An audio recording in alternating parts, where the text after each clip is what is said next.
வந்தியத்தேவன் குந்தவையை சந்திச்சு இலங்கையில் நடந்த எல்லா விஷயங்களையும் சொல்றான். அதுக்கு பிறகு குந்தவையோட வந்தியத்தேவனை மேல் மாடத்துல பார்த்த வைத்தியர் மகன் பினாகபாணி, இவன் ஒரு ஒற்றன் ஒற்றன் அப்படின்னு கத்துறான். அதை கேட்டதும் கோபப்பட்ட வந்தியத்தேவன் மேல இருந்து கீழே குதிச்சு பினாகபாணியோட சண்டை போடுறான்.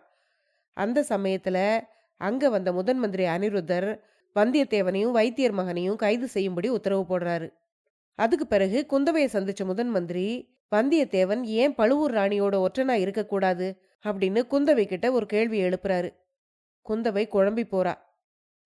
இந்த நிகழ்ச்சியோட தான் முந்தின அத்தியாயம் முடிவடைஞ்சது. தொடர்ச்சியத்தான் இந்த பகுதியில் கேட்க போறீங்க.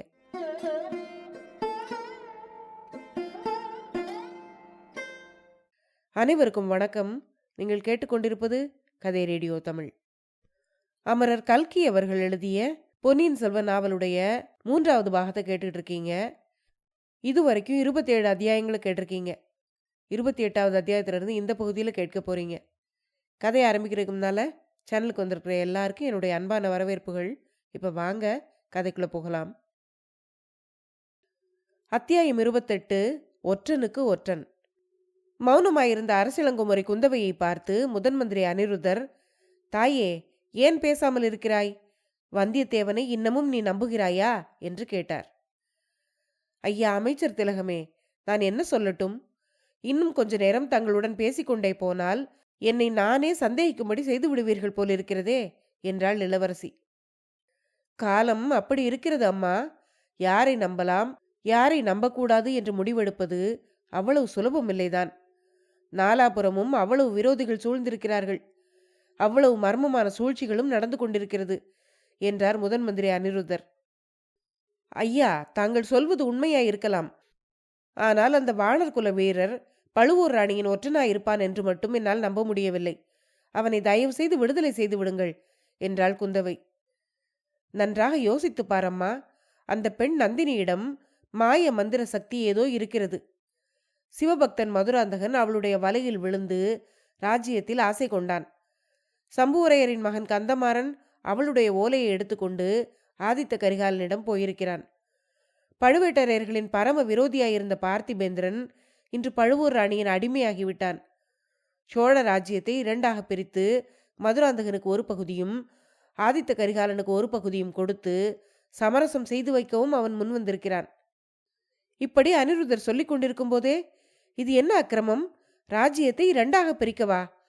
எங்கள் குலத்து முன்னோர்கள் எவ்வளவு கஷ்டப்பட்டு ஒன்று சேர்த்து பெரிதாக்கிய மகாராஜ்யம் இது என்று குந்தவை சொல்லிக் கொண்டிருக்கும் போதே, ராஜ்யத்தை பிரிப்பதை நீ விரும்ப மாட்டாய். நானும் விரும்பவில்லை தாயே. 10 நாட்களுக்கு முன்னால் இந்த யோசனையை சொல்லியிருந்தால் பார்த்திபேந்திரனும் பொங்கி எழுந்திருப்பான். இப்போது அவனே இந்த ஏற்பாட்டுக்கு முதன்மையாக நிற்கிறான் என்றார் முதன் மந்திரி. இது என்ன விந்தை? அந்த பழுவூர் ராணியிடம் அப்படிப்பட்ட மாய சக்தி என்னதான் இருக்கும் என்றாள் இளவரசி.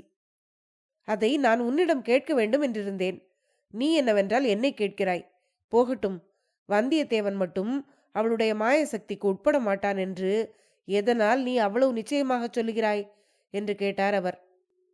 ஐயா, காரணம் கேட்டால் எனக்கு சொல்ல தெரியாது. மனதுக்கு மனதே சாட்சி என்று சொல்லுவார்கள். வானர் குல வீரன் அத்தகைய துரோகத்தை செய்ய மாட்டான் என்று என்னுடைய மனதில் ஏனோ நிச்சயமாக தோன்றுகிறது என்றாள் குந்தவை.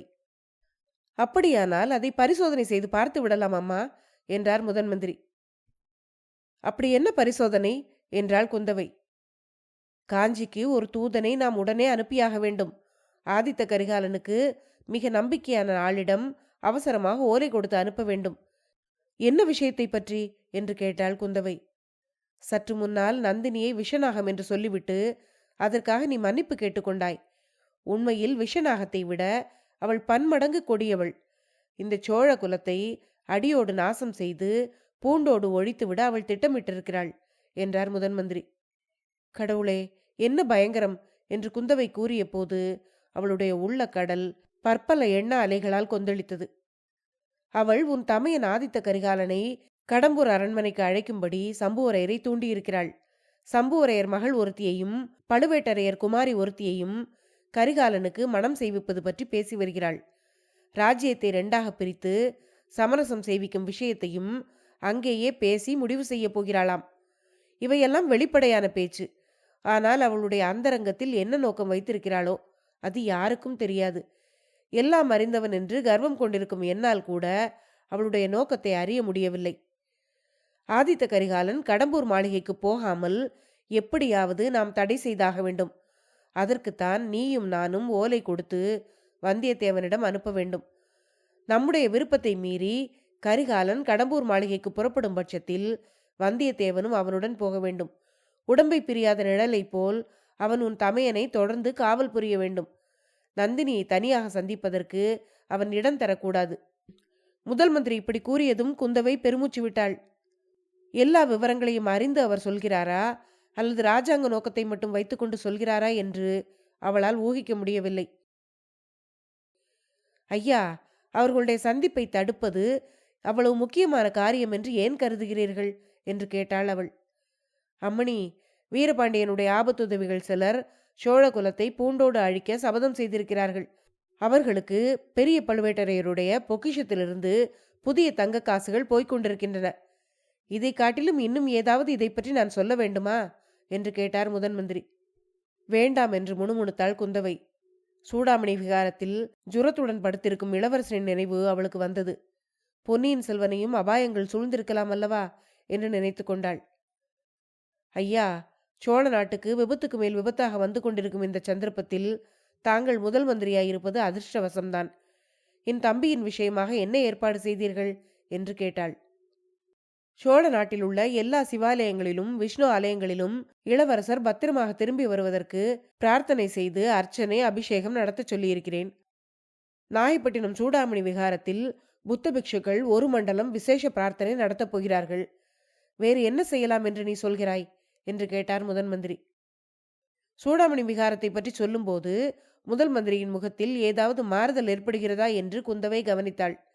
ஆனால் ஒன்றுமே தெரியவில்லை. ஐயா, சூடாமணி விகாரம் என்றதும் ஒரு விஷயம் ஞாபகம் வருகிறது. சூடாமணி விகாரத்தின் மீது பெரிய பழுவேட்டரையர் ஏதோ கோபம் கொண்டிருக்கிறாராம்.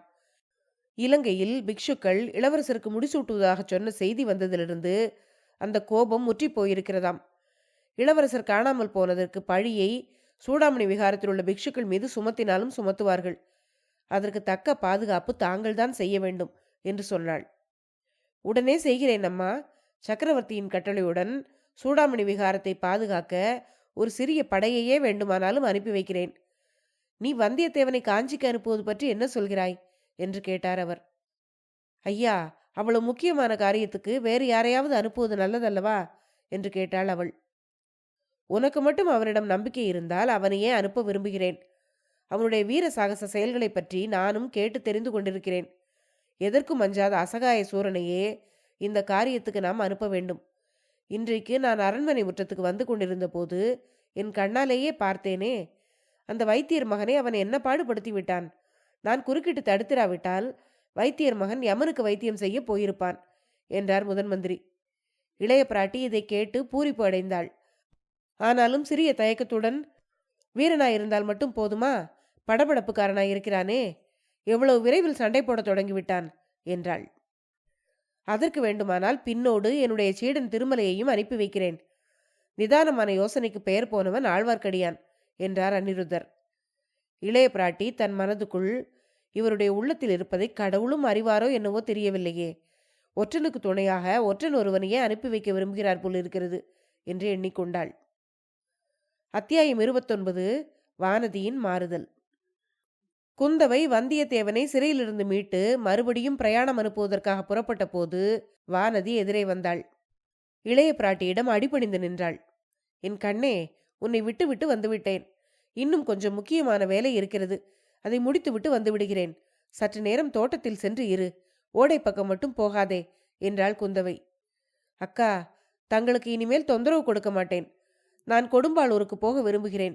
அனுமதி கொடுங்கள் என்றாள் வானதி. இது என்ன? என் தலையில் நீயுமா இடியை போடுகிறாய்? உனக்கு என் பேரில் என்ன கோபம்? உன் பிறந்த வீட்டின் மீது திடீரென்று என்ன பாசம் வந்தது என்று கேட்டாள் குந்தவை. அக்கா, தாயும் தந்தையும் இல்லாத எனக்கு பிறந்த வீட்டில் என்ன வந்தது?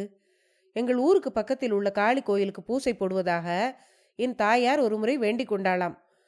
அதை நிறைவேற்றுவதற்கு முன்னாலேயே அவள் கண்ணை மூடிவிட்டாள். எனக்கு அடிக்கடி மயக்கம் வருகிறதல்லவா? ஒருவேளை அந்த வேண்டுதலை நிறைவேற்றாததால் தான் எனக்கு இப்படி வருகிறதோ என்னவோ. அது மட்டுமில்லாமல் என்னுடைய பெரிய தகப்பனார் இலங்கையிலிருந்து திரும்பி வந்து கொண்டிருக்கிறார். அவர் தஞ்சையை தாண்டி பழையாறைக்கு வரமாட்டார். அவர் வரும்போது நான் கொடும்பாளூரில் இருக்க ஆசைப்படுகிறேன். அவரிடம் இலங்கையில் நடந்ததையெல்லாம் நேரில் கேட்க ஆசைப்படுகிறேன் என்றாள் வானதி. ஆஹா, இப்போது புரிகிறது. பொன்னியின் செல்வன் இலங்கை போரில் புரிந்த வீரச் செயல்களை பற்றி உன் பெரிய தகப்பனாரிடம் கேட்க விரும்புகிறாய், அப்படித்தானே என்று கேட்டாள் குந்தவை. ஏனக்கா, அது ஒரு தவறா என்று கேட்டாள் வானதி. அது தவறில்லை. ஆனால் இத்தகைய சமயத்தில் என்னை தனியே விட்டுவிட்டு போகிறேன் என்கிறாயே, அதுதான் பெரிய தவறு என்றாள் குந்தவை. அக்கா, இந்த ஒரு முறை மட்டும் எனக்கு விடை கொடுங்களேன் என்றாள் வானதி. இளவரசி குந்தவைக்கு ஒரே வியப்பாய் போய்விட்டது. இந்த பெண்ணுக்கு இவ்வளவு தைரியமும் பிடிவாதமும் திடீரென்று எப்படி ஏற்பட்டன என்று ஆச்சரியப்பட்டாள் அவள். அவளுடைய பிரயாணத்தை தான் தடுத்து நிறுத்த முடியாது என்ற எண்ணம் அவளுக்கு தோன்றியது. உடனே, சரி வானதி, உன்னுடைய விருப்பம் போல செய்யலாம். நீ பிரயாணத்துக்கு வேண்டிய ஆயத்தத்தை செய். அதற்குள் சிறையில் இருக்கும் வானர் குலத்து வீரனை நான் விடுதலை செய்துவிட்டு வருகிறேன் என்றாள் குந்தவை. அத்தியாயம் 30. இரு சிறைகள். வானதியை விட்டு பிரிந்ததும் குந்தவை நேரே பழையாறை சிறைச்சாலைக்கு போனாள். காவலர்களை வெளியிலேயே நிறுத்திவிட்டு தான் மட்டும் வந்தியத்தேவன் அடைப்பட்டிருந்த இடத்துக்கு போனாள். அவன் தனி அறையில் பூட்டப்பட்டிருந்தான். சிறையின் உச்சியை பார்த்து கொண்டு உற்சாகமாக தெம்மாங்கு பாட்டு பாடிக்கொண்டிருந்தான். வானச் சுடர்கள் எல்லாம் மானே உனை கண்டு மேனி சிலிர்க்குதடி, மெய்மறந்து நிற்குதடி என்று பாடிக்கொண்டிருந்தான். குந்தவை அருகில் சென்று தொண்டையை கனைத்த பிறகுதான் அவளை அவன் திரும்பி பார்த்தான். உடனே எழுந்து நின்று, வருக வருக இளவரசியாரே, வருக, ஆசனத்தில் அமருக என்று உபசரித்தான் அவன். எந்த ஆசனத்தில் அமரட்டும் என்று இளவரசி கேட்டாள். இது தங்கள் அரண்மனை, இங்கு நடப்பது தங்கள் ஆட்சி. இங்குள்ள சிம்மாசனம் எதில் வேண்டுமானாலும் தங்கள் விருப்பம் போல் அமரலாம் என்றான் வல்லவரையன்.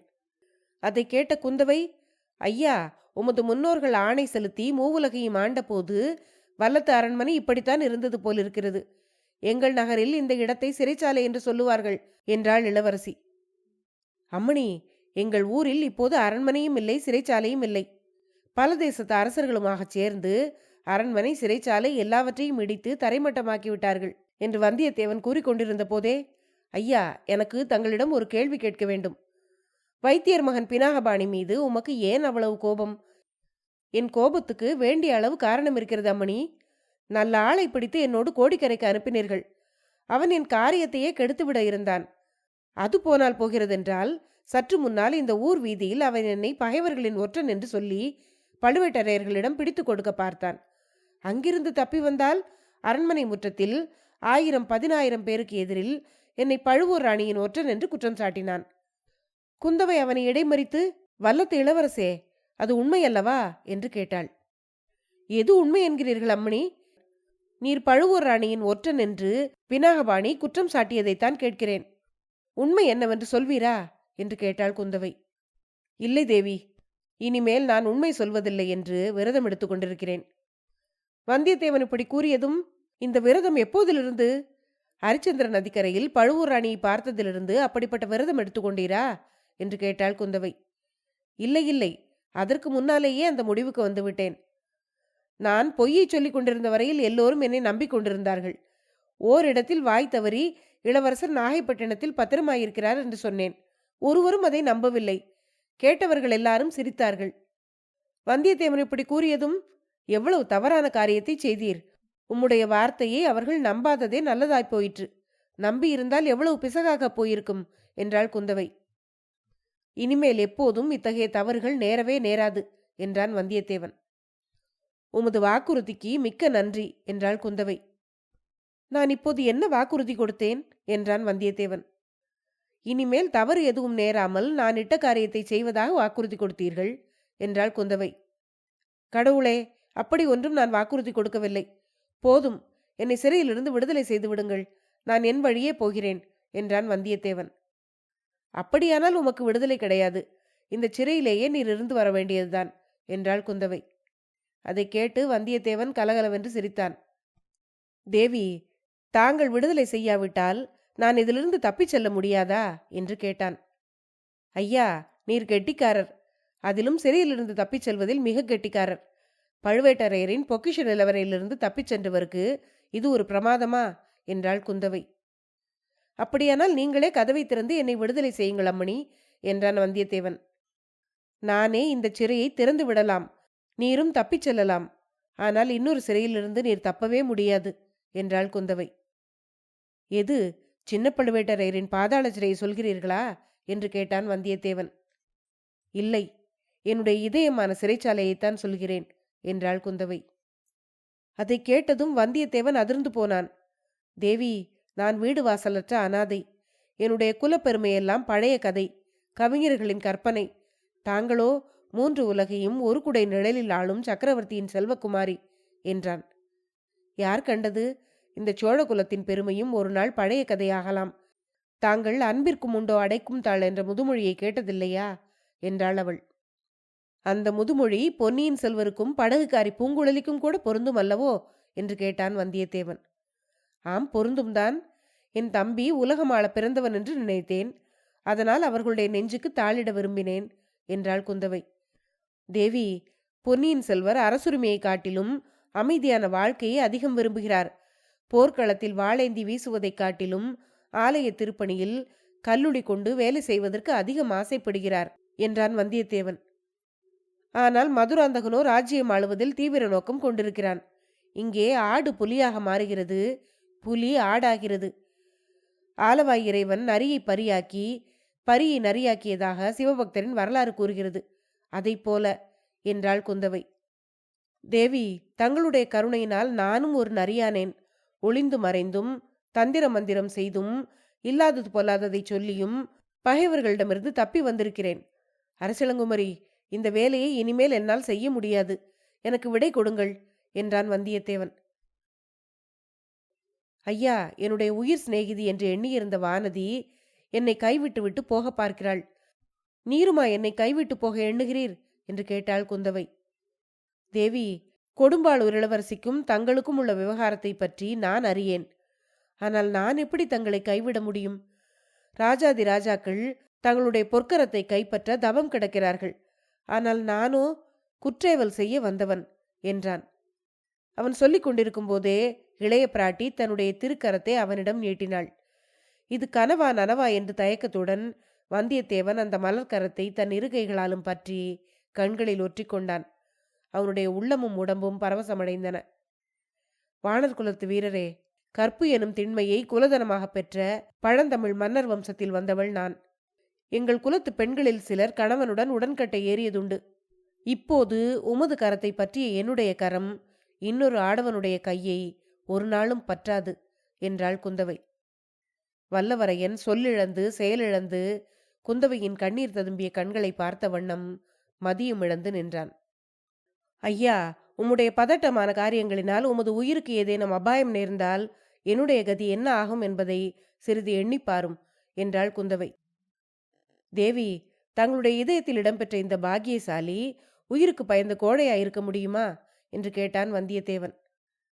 கோழைத்தனம் வேறு, ஜாக்கிரதை வேறு ஐயா. முதல் மந்திரி அனிருத்தருக்கு கூட தங்கள் வீரத்தை பற்றி ஐயம் கிடையாது. ஆனால் அவர் நீர் பழுவூர் ராணியின் ஒற்றனாயிருக்கலாம் என்று ஐயுறுகிறார். குந்தவை இப்படி கூறிக்கொண்டிருக்கும் போதே, அப்படியானால் வைத்தியர் மகன் பினாகபாணிக்கு அளித்த மறுமொழியை அவருக்கும் அளிக்க நான் சித்தமாயிருக்கிறேன். சிறை கதவை திறந்து விடுங்கள். அந்த மனிதர் எங்கே இருக்கிறார் என்று சொல்லுங்கள் என்றான் வந்தியத்தேவன். வைத்தியர் மகனாவது மற்போரில் சிறிது பழக்கமுள்ளவன். அனிருத்தருக்கு சொற்போரை தவிர வேறெதுவும் தெரியாது. அறிவின் கூர்மையே அவருடைய ஆயுதம். அத்தோடு இந்த நாட்டில் சக்கரவர்த்திக்கு அடுத்த மரியாதைக்குரியவர் முதல் மந்திரி. அவருடன் பகிரங்கமாக முரண்பட பழுவேட்டரையர்கள் கூட தயங்குகிறார்கள் என்றாள் குந்தவை. பழுவேட்டரையர்கள் குற்றமுள்ள நெஞ்சினர். அவர்கள் பயப்படுவார்கள். நான் ஏன் பயப்பட வேண்டும் என்றான் வந்தியத்தேவன். அவர் இளம் பிராயத்திலிருந்து என் தந்தையின் உற்ற தோழர். முதல் மந்திரிக்கு செய்த அவமரியாதை சக்கரவர்த்திக்கும் எனக்கும் செய்த அவமரியாதையே ஆகும் என்றாள் குந்தவை. சரி தேவி, அப்படியானால் அவருடைய நம்பிக்கையை நான் பெறுவதற்கு வழி ஏதாவது சொல்லுங்கள் என்றான் வந்தியத்தேவன். முதன் மந்திரி காஞ்சிக்கு மிகவும் நம்பிக்கையான ஒருவரை அனுப்ப விரும்புகிறார். உம்மை நம்பலாம், நம்பி அனுப்பலாம் என்று நான் உறுதி அளித்திருக்கிறேன் என்றாள் குந்தவை. தேவி, காஞ்சிக்கு என்னை அனுப்பாதீர்கள். என் மனதிற்குள் ஏதோ ஒரு குரல் காஞ்சிக்கு போகாதே என்று சொல்லிக் கொண்டிருக்கிறது என்றான் வந்தியத்தேவன். ஒருவேளை அது பழுவூர் இளையராணியின் குரலாய் இருக்கலாம் அல்லவா என்றாள் குந்தவை. இல்லவே இல்லை தேவி, தங்களுடைய சொல்லுக்கு மாறாக அந்த விஷநாகத்தின் குரலை நான் கேட்பேனா என்றான் வந்தியத்தேவன். ஐயா, பழுவூர் இளையராணியை பற்றி இனி எந்த சமயத்திலும் அப்படியெல்லாம் பேசாதீர்கள். அவளுடைய விஷயத்தில் என் மனம் அடியோடு மாறிவிட்டது. நீர் இலங்கையிலிருந்து கொண்டு வந்த செய்தியை கேட்ட பிறகுதான் இந்த மாற்றம் ஏற்பட்டது என்றாள் குந்தவை. அப்படியானால் இனிமேல் நான் பழுவூர் இளையராணியிடம் பயபக்தியுடன் நடந்து கொள்ள வேண்டுமா என்று கேட்டான் அவன். ஆம் என்று தலையசைத்தாள் குந்தவை. அவள் பயபக்தியுடன் பூஜை செய்யும் கொலைவாளை என்னிடம் கொடுத்து இன்னாருடைய தலையை கொண்டு வா என்று சொன்னாலும் கொண்டு வர வேண்டியதுதானோ என்று கேட்டான் வந்தியத்தேவன். அதை கேட்டதும் குந்தவையின் உடம்பு நடுங்கியது. மறுமொழி கூறிய போது அவளுடைய குரலும் நடுங்கியது. பழுவூர் ராணியிடம் மரியாதையுடன் நடந்து கொள்ள வேண்டியது அவசியம்தான். ஆனால் அவள் பேச்சை கேட்க வேண்டிய அவசியமில்லை. அவள் எத்தகைய காரியத்தில் ஈடுபட்டிருக்கிறாள் என்பது அவளுக்கே தெரியாமல் இருக்கலாம் அல்லவா என்றாள் குந்தவை. அத்தோடு, ஐயா, நீர் காஞ்சியிலிருந்து திரும்பி வந்ததும் எனக்காக இன்னொரு காரியமும் செய்ய வேண்டும். மறுபடி ஒரு தடவை இலங்கைக்கு போக வேண்டும். அந்த ஊமை தாயை எப்படியாவது இங்கே அழைத்து வர வேண்டும் என்றாள் குந்தவை. அவளை அழைத்து வருவது சுழிக்காற்றை குடத்தில் அடைத்து கொண்டு வருவது போலத்தான். இப்படி ஒரு முறை யாரோ சொன்னார்கள். ஆம், அந்த வீர வைஷ்ணவன் தான் சொன்னான். ஒருவேளை அவனே அந்த அம்மையை அழைத்து வந்தாலும் வந்திருக்கலாம் என்றான் வந்தியத்தேவன். இல்லை, அவனால் அந்த காரியம் முடியவில்லை. உம்மாலேதான் அந்த காரியமாக வேண்டும் என்றாள் குந்தவை. அப்படியானால் என்னை காஞ்சிக்கு அனுப்பாதீர்கள் தேவி என்றான் வந்தியத்தேவன். ஏன் என்று கேட்டாள் குந்தவை. அங்கே என் எஜமானர் இருக்கிறார். அவர் கேட்டால் நான் எல்லா விவரங்களையும் சொல்லித்தான் ஆக வேண்டும். பழுவேட்டரையர்களும் மற்ற சிற்றரசர்களும் செய்யும் சதியை பற்றி அறிந்தால் அவர் உடனே வெகுண்டு எழுவார். சக்கரவர்த்தியை சிறை வைப்பது போல் வைத்திருக்கிறார்கள் என்று அறிந்தால் உடனே படையெடுத்து கிளம்புவார். பொன்னியின் செல்வரை பற்றிய செய்தி அவர் காதில் எட்டியிருந்தால் இதற்குள்ளேயே ஒருவேளை புறப்பட்டிருந்தாலும் புறப்பட்டிருப்பார் என்றான் வந்தியத்தேவன். அதற்காகவேதான் உம்மை அனுப்ப விரும்புகிறேன். அவர் காஞ்சியை விட்டு புறப்படாமல் எப்படியாவது தடுத்து விட வேண்டும். அப்படியே அவர் காஞ்சியை விட்டு புறப்பட்டிருந்தாலும் வழியில் அவர் எங்கே இருந்தாலும் அங்கே போய் சேர்ந்து கொள்ளுங்கள். எல்லாவற்றையும் விட முக்கியமாக நீர் அவசியம் செய்ய வேண்டிய காரியம் ஒன்று இருக்கிறது. பெரிய பழுவேட்டரையர் இளையராணியுடன் கடம்பூர் மாளிகைக்கு புறப்பட்டு விட்டார் என்ற செய்தி கிடைத்திருக்கிறது. அவர்கள் ஆதித்த கரிகாலனையும் கடம்பூருக்கு வரும்படி அழைத்திருக்கிறார்கள். கல்யாண பேச்சு என்பது வெளிப்படையான காரணம். ராஜ்யத்தை இரண்டாக பிரித்து கொடுத்து சமாதானம் செய்து வைக்கப் போவதாகவும் பேச்சு நடந்து வருகிறது. என்ன சொல்லுகிறீர்கள் தேவி? என்னுடைய எஜமானர் அதற்கு ஒரு நாளும் சம்மதிக்க மாட்டார் என்றான் வந்தியத்தேவன். அதை பற்றியெல்லாம் எனக்கு இப்போது கவலையே இல்லை. இன்னதென்று சொல்ல முடியாத ஒரு பயம் என்னுடைய மனதில் குடிகொண்டிருக்கிறது. நெஞ்சு திக் திக் என்று அடித்துக் கொள்ளுகிறது. விவரமில்லாத பயங்கரங்கள் என்னை சூழ்ந்து கொண்டிருக்கின்றன. அகோரமான கனவுகள் கண்டு நான் விழித்துக் கொள்ளுகிறேன். அப்புறம் வெகு நேரம் வரையில் என்னுடைய உடம்பு நடுங்கிக் கொண்டிருக்கிறது என்றாள் குந்தவை. இந்த நிலையிலும் தங்களை பிரிந்து என்னை ஏன் போகச் சொல்லுகிறீர்கள் இளவரசி? தங்களுக்கு எத்தகைய அபாயம் வந்தாலும் என்னுடைய உயிரை கொடுத்து காப்பேன் என்றான் வந்தியத்தேவன்.